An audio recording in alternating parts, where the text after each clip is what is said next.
Hello, my dear junior, senior students, respected teachers, guardians and all. আজকে আমি একটা analysis করছি ওয়েস্ট বেঙ্গল পিজি রাউন্ড 1। আপনি দেখবেন কি ওয়েস্ট বেঙ্গল পিজি রাউন্ড 1-এ ওপেনিং অ্যান্ড ক্লোজিং র্যাঙ্ক, এটা শুধু আমি ম্যানেজমেন্ট কোটার জন্য বলছি, কিন্তু এই ভিডিওটা অনেক ইম্পর্টেন্ট আছে। ওয়েস্ট বেঙ্গলে ম্যানেজমেন্ট কোটা সিট খুব একটা বেশি নেই, খুব অনেকগুলো প্রাইভেট কলেজ নেই এখানে, ঠিক আছে, কমই প্রাইভেট কলেজ আছে, কিন্তু वेस्ट बंगाल में गवर्नमेंट कॉलेज इतना ज़्यादा है कि वो प्राइवेट कॉलेज के इक्विवेलेंट आपको अपॉर्चुनिटी मिल जाती है। तो वेस्ट बेंगले যে যতগুলো গভর্নমেন্ট কলেজে আছে নিশ্চয়ই ওখানে patient flow and quality each and everything is very nice. আমি বলছি, এটা বলছি না কি প্রাইভেট কলেজে কিছু খারাপই আছে।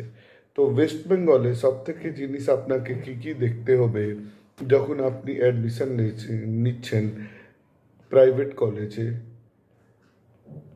তো বাইরে থেকে ছেলেগুলো খুবই কম আছে। কেন? বাইরে অনেক বেটার অপরচুনিটি পায়। ওর পরে আপনি দেখবেন এখানে কি আছে, ইন সার্ভিস ক্যান্ডিডেট অনেক হয়। ইন সার্ভিস ক্যান্ডিডেট যতগুলো আছে ও কি হয় কি গভর্নমেন্ট সিটে চান্স পেয়ে যায়, মার্কস অনেকটা লো থাকে তারপরেও। ওর পরে ওয়েস্ট বেঙ্গলে একটা বন্ডের ব্যাপার আছে যেটা আপনি সবাই জানেন, তো এই বন্ড অনেক লোক দিতে চায় না। এই জন্য ওয়েস্ট বেঙ্গল যদি আপনার র্যাঙ্ক কমও আছে তো প্রাইভেট সিট আপনি পেয়ে যাবেন। প্রবলেম কি আছে এখানে? সব থেকে বড় প্রবলেম আছে ওয়েস্ট বেঙ্গলে ব্যাংক গ্যারান্টি আছে।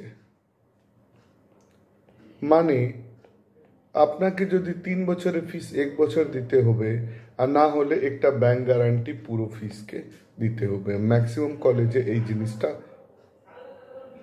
আছে। ওর পরে ওয়েস্ট বেঙ্গলে প্রাইভেটগুলো যতগুলো কলেজ আছে, দু একটা কলেজ যদি আমরা ছেড়ে দিই, ওখানে পেশেন্ট ফ্লো কম আছে।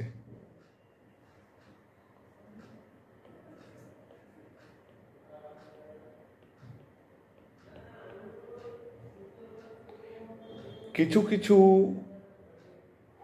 মেডিকেল কলেজ, নামগুলো বলা উচিত নয়, যারা দুর্গাপুরে আছে অনেক রাইজ করছে, ওই দিক থেকে বড় বড় সুপার স্পেশালিটি হসপিটাল হচ্ছে।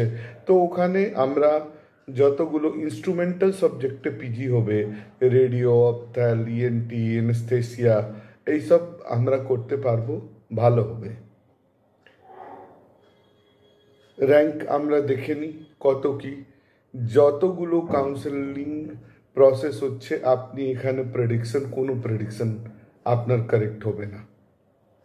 রেডিওলজি, এমডিআরডি সবই জায়গায় ডিমান্ডেড আছে, এখানেও খুবই ডিমান্ড।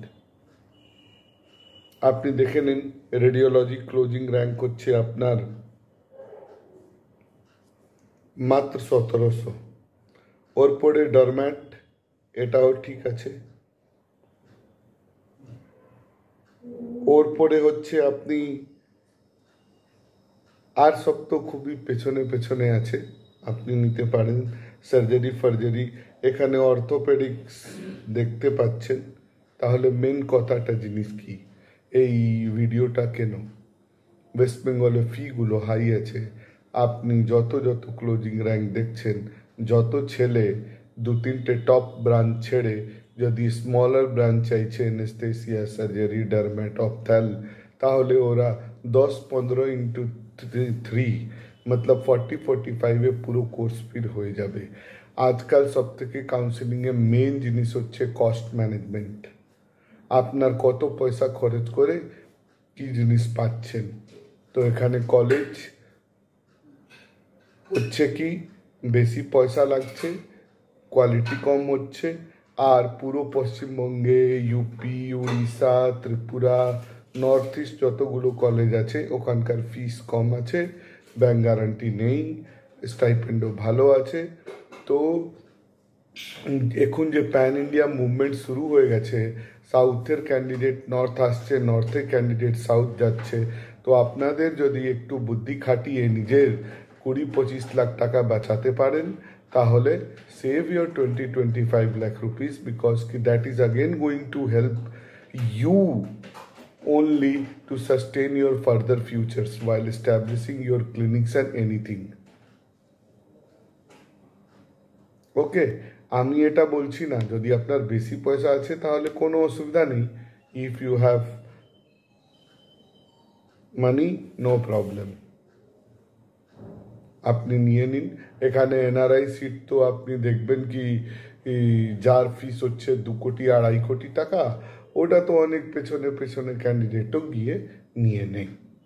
আর এনআরআই সিট তো রেডিও ডারম্যাট এইসবগুলো খুবই আজকাল ইন ডিমান্ড আছে, আর লো র্যাঙ্ক থেকে একটু মানি থেকে কম্পেনসেট করা যায়। আপনি সাউথ ইন্ডিয়াতেও দেখবেন, বিহারেও দেখবেন, ইউপিতেও দেখবেন, তাহলে যদি খুবই কম র্যাঙ্ক আছে তাহলে আপনি ওইসব ইনস্টিটিউট প্রেফারেন্স, তো এনআরআই বা নানা রকম স্টেট প্রেফারেন্স কোটা সিট আছে ওখানে দেখুন। বাট ফর আমি বলছি ছোট সাবজেক্ট, সার্জারিকে আমি ছোট বলবো না, but for surgery, anaesthesia, ENT, ophthal, এইসব, ইভেন আমি বলবো নিউক্লিয়ার মেডিসিন, যদি কোথাও ফ্যামিলি মেডিসিন হয় তো ফ্যামিলি মেডিসিন, জেনেটিক্স থেকে যদি কোনো ব্রাঞ্চ চলে আসে তো ওটা, ইমার্জেন্সি মেডিসিন, ট্রান্সফিউশন মেডিসিন, এইসব যদি ব্রাঞ্চ আপনি দেখতে চান, don't invest much. Okay, thank you.